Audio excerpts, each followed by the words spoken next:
ભારત દેશમાં દિવ્યાંગજનને આત્મનિર્ભર બનાવવાના ઉદ્દેશથી માનનીય વડાપ્રધાન શ્રી નરેન્દ્ર મોદી સાહેબે દ્વારા સુગમ્ય ભારત અભિયાન શરૂ કરવામાં આવ્યું હતું. તેમજ RPWD એક્ટ 2016 વર્ષ 2016 થી અમલમાં આવ્યો છે.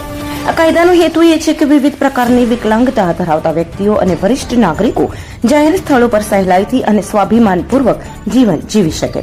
કાયદા મુજબ જાહેર તથા ખાનગી ઇમારતોમાં વ્હીલચેર રેમ્પ, રેલિંગ, સુલભ શૌચાલય, માર્ગદર્શક સાઇન બોર્ડ અને આરક્ષિત પાર્કિંગ જેવી સુવિધાઓ ફરજિયાત છે. છતાં ગુજરાતમાં આજે પણ અંદાજે 95 ઇમારતો સુગમ્ય નથી. આ સ્થિતિમાં અખિલ હિન્દુસ્તાની વિકલાંગ સંગઠન સમીર કક્કડ, રણજીતસિંહ ગોહિલ અને બંકિમ પાઠક દ્વારા ઇમારતોનું સુગમ્યતા ઓડિટ કરીને માલિકો અને મેનેજમેન્ટને જરૂરી સુવિધાઓ સુનિશ્ચિત કરવા માટે જાણ કરવામાં આવી છે.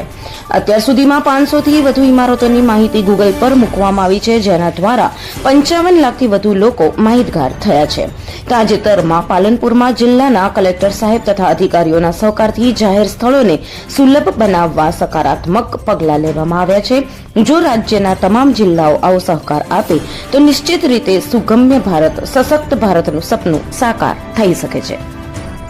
हम दिखाएंगे सच्चाई की खबर चैनल को लाइक कीजिए, सब्सक्राइब कीजिए और हमारे साथ जुड़े रहिए. हम दिखाएंगे आपको सच्चाई की खबर.